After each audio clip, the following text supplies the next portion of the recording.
The snow is swirling outside, wind whipping against the windows, and the lights flicker, and then they go out. The house gets colder by the minute, but your pantry, it's ready because you planned for a winter blackout. Hello, friends. I'm Lisa Sutton, and I believe that real peace of mind starts in the most important place in your home, your kitchen. Think about it. We insure our cars, our homes, even our health. We plan for retirement, we save for a rainy day, but what about the one place we turn to every single day for comfort and security? Our pantry. This podcast isn't about fear, it's about freedom. Freedom from stress when life throws you a curveball, whether it's a snowstorm, a job loss, or just a week too busy for grocery runs. A well-prepared pantry means you can always take care of the ones that you love. Here on Pantry Preparedness, I'll share simple, practical strategies to help you stock smarter, store better, and turn your pantry into the best insurance policy you'll ever own. From saving money to stretching meals, you'll learn how to build a resilience right at home. Today we're going to chat about building a pantry for winter power outages. I don't know about where you are, but where I'm at, the temperature took a serious nosedive. We have had highs in the mid-60s all week long. It has just been amazing after the heat that this summer delivered to us. So I'm even more in the mind now to think about fall and winter and make sure that we're prepared for them, make sure that I'm dotting the I's and crossing the T's, and I thought I'd bring you along with me. This episode is going to be a full guide to building your pantry for winter blackouts. What to stock, why it matters, and how to actually cook and stay warm when the electricity isn't there to help you. And I'll share a few of my own tips and experiences along the way. Power outages in summer are inconvenient, but power outages in the winter, they can be dangerous. Let's break down what's different, why it matters, and how to deal with it.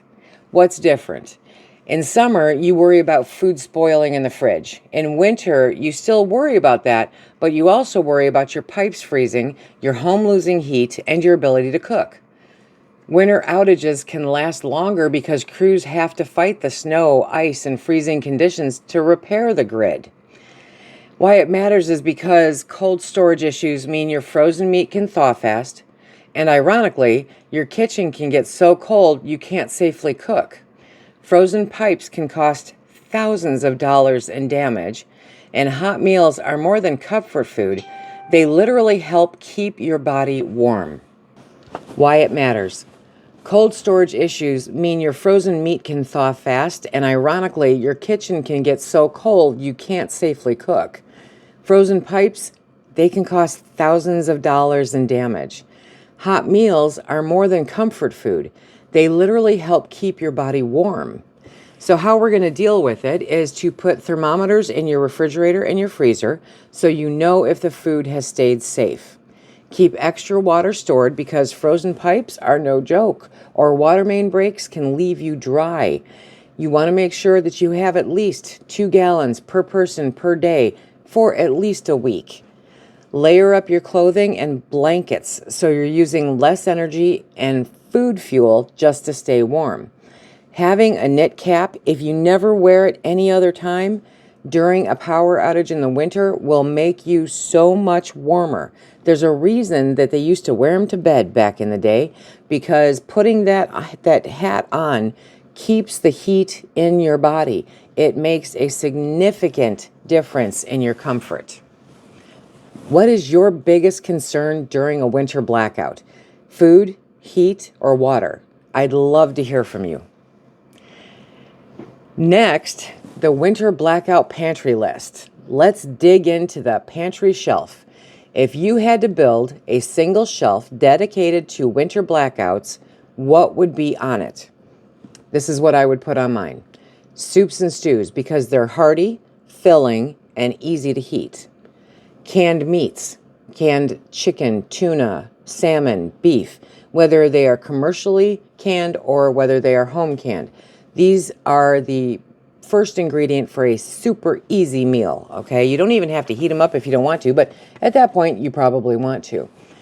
Powdered milk and cocoa, perfect for warming drinks. Having powdered milk and cocoa, you can use the cocoa as a coffee creamer if you want coffee, or you can just make hot cocoa. The powdered milk is always a huge bonus during things like emergencies like this. You do want to spend a little bit of time to become familiar with it. You know, learning how to use something during an emergency is never the right time to learn how to use it.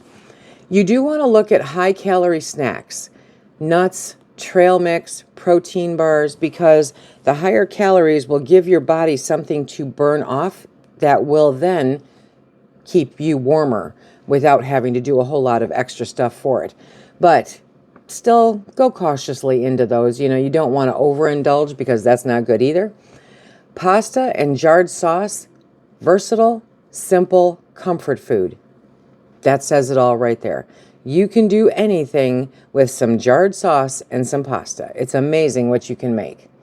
Now, why these foods? 1, they give you calories for warmth.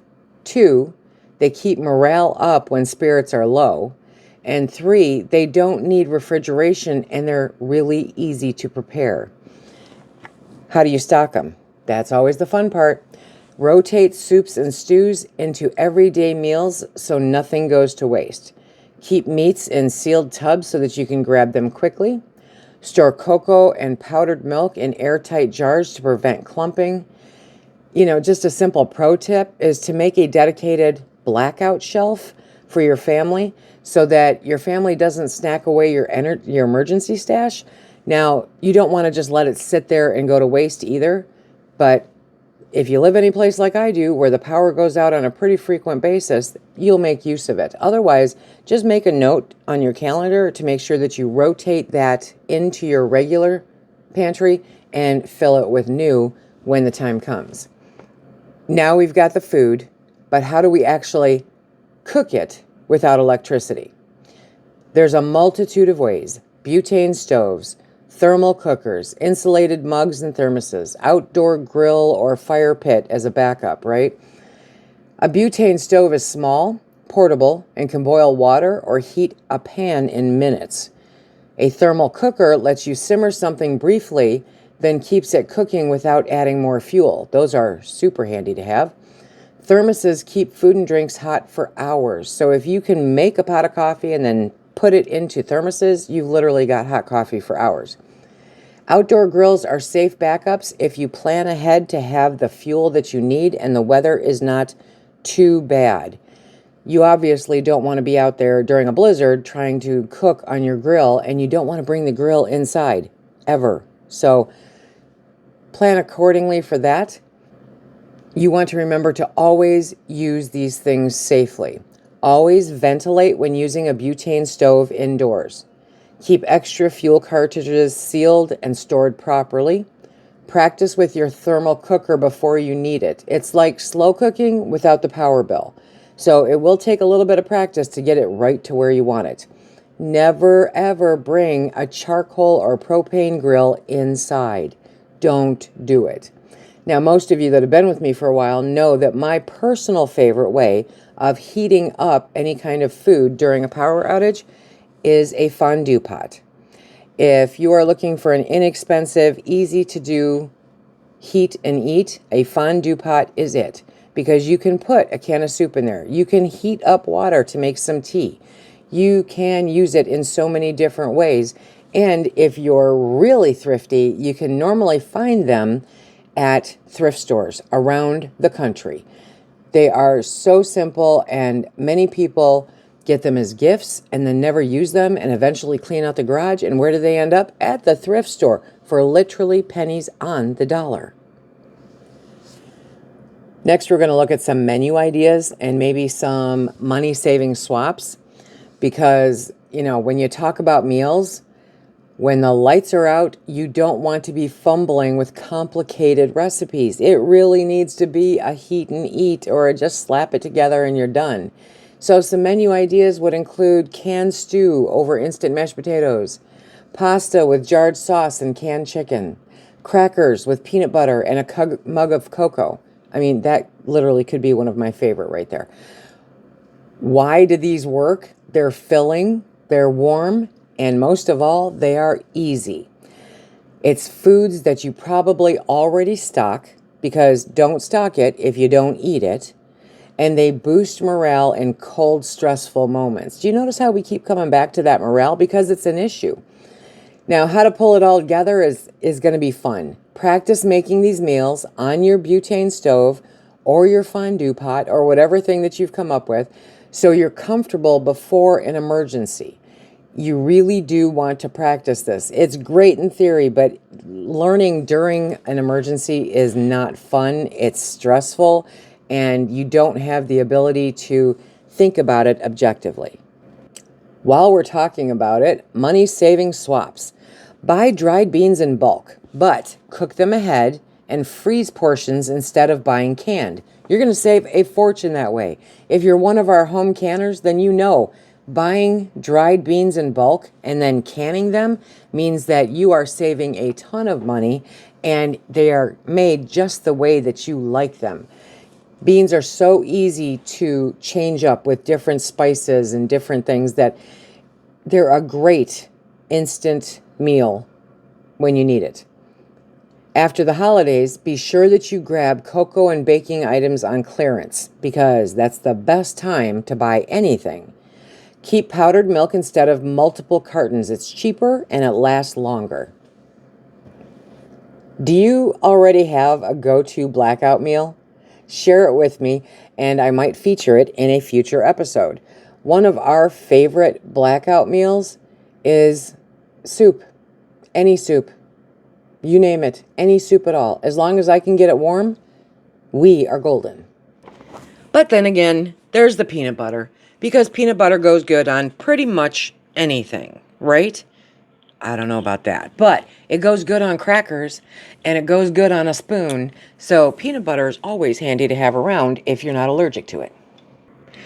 Food is crucial, but let's not stop there. A blackout affects your whole household. So what other kinds of things do you need? Well, as we mentioned, stored water, at least 2 gallons per person per day, and don't forget about the fur babies. You want to make sure that you have flashlights and lanterns, and that the batteries are good. Go through and check your batteries. Make sure you've got extra batteries. Extra batteries are great. Then there's battery packs or crank chargers to make sure that you can charge your phone, make sure that you can charge your flashlights or your lanterns. Those battery packs are fantastic. There are so many different kinds out there that it's just a matter of finding the kind that you like the best. We have small ones and we have big ones. We have ones that will literally jumpstart a backhoe, and then we have ones that will just make my phone last an extra 8 hours. Definitely check into battery packs. Thermal blankets and layered clothing. Go through your closet. Okay, fine. You hate that ugly sweater and you're thinking about putting it into the box for donation because it's just not you and you can't wear it anywhere. But is it super warm? If that's the case, I might tuck it into your blackout bag, and keep it for those times when it's really cold and you need to layer up. You want some good socks. You want a sweater or 3. You want some warm pants, even sweatpants. What better excuse to wear sweatpants than a blackout, And don't forget about the knit hats. It really makes a big difference. If you want to go as far as gloves or mittens, I highly recommend mittens because they've been proven to keep your hands warmer than gloves, because the digits touch each other and the heat transfers back and forth, where with gloves they don't. Now, why do you want to do this? You can't cook without water. You need water to do most of your cooking. Flashlights are so much safer than candles. I cannot express this enough. Please don't use just plain candles. Even if you would prefer candles, they have the ones that you can get just about anywhere now that take AAA or AA batteries. Some of them even have timers on them. We use them as night lights around the house because they turn on and turn off, and I'm not using the electric bill. But they do put enough light out there to adequately get you around the house. They're fantastic, and they are non-flammable. Battery packs keep communication lines open, and that's a big one because I know when it's a significant thing that if you are on Facebook or any other social media, you can normally keep an eye on what's happening in your area based on other people's posts, and it also gives you an opportunity to check with the power company and see what their outage map looks like and how bad it looks like it's going to be. Warmth means you burn fewer calories and need less food. So that is why having the extra food with a little bit more calories on it is helpful to be able to get you through a super cold time. How do we prepare for this? You guys are going to love this, okay? So store water in gallon jugs or water bricks where it won't freeze. Do keep it up off of a cement floor because that's not good for any of the containers. You want to put something between it, even if it's carpet, cardboard, or a pallet. Keep your flashlights in every room plus spare batteries. Know where all this stuff is. Charge your power banks before a storm. If you don't keep them charged all the time, at least plug them in when you hear that a storm is coming. Because most of the time we know they're coming now. You know, we have that privilege of having forecasters out there. You want to test your blankets, your coats, and your layers now. Don't wait until you're shivering. Turn that heat down for an evening and say, we're going to see how all of this works, you guys. And you just turn it down and you test out all of the stuff. Tonight, walk through your house with the lights off. Do you have what you need within reach? That's a good test to see where you're at for this. Let's recap today's Blackout Pantry episode, okay? We covered why winter outages are tougher because it's winter. We built a winter blackout pantry list, hopefully. There's a lot of food that is super easy, no cook, no hard, difficult ways to, put it together that will get you through a tough situation. We explored some no-power cooking solutions. Still my favorite is the fondue pot. We shared simple menus and frugal swaps that you can do. Obviously, this all 100% depends on what your family currently eats today. That is where you will start. You don't want to buy stuff that you don't consume today. You want to stock what you eat and eat what you stock. Keep it rotating through. And we touched on whole house preparedness beyond food. This week I have a challenge for you, if you should accept it. Build a dedicated blackout shelf in your pantry, even if it's just a few cans, some cocoa, a backup stove. That's a huge step towards peace of mind. If you don't have a shelf, then find a tote, and put it all in the tote, and you mark it as blackout tote. Know where it is and be sure to label it if you have other totes. Now, I'm curious, what is the longest you've gone without power in winter? I would love to hear your stories because we learn the most from the people that we interact with, and between all of us, we have all experienced different levels of, oh gosh, I don't want to do this, As a quick reminder, this podcast is sponsored by me. What if your pantry was the best insurance you could buy, not just for storms or empty shelves, but for everyday peace of mind? Pantry Preparedness, the best insurance money can buy, by Lisa Sutton, is your step-by-step guide to creating a pantry that protects your family no matter what life throws your way. This isn't about panic or hoarding. It's about calm, sensible planning. Inside, you will discover simple steps to build a 30-day, 3-month, or even a 1-year pantry. Budget-friendly strategies to stock up without overspending, shelf life tips, and storage methods that really work. Proven systems to rotate food so that nothing goes to waste. If you've ever worried about rising grocery prices, noticed store shelves running empty, wanted to be ready for the unexpected, this book gives you the confidence, tools, and peace of mind to be prepared, affordably and wisely. Pantry Preparedness, the best insurance money can buy. Get your copy today on Amazon because food security isn't about fear, it's about freedom. By the way, with the holidays coming up, this book also makes a thoughtful gift for adult children, new homemakers, or anyone you want to encourage. Teaching someone how to prepare is one of the most loving things that you can do. And with that, I want to say thanks for tuning in, friends. Stay safe, stay prepared, and until next time, remember, every jar, every can, every little bit of planning makes you stronger. Keep stacking it to the rafters, my friends, and I hope to see you next week.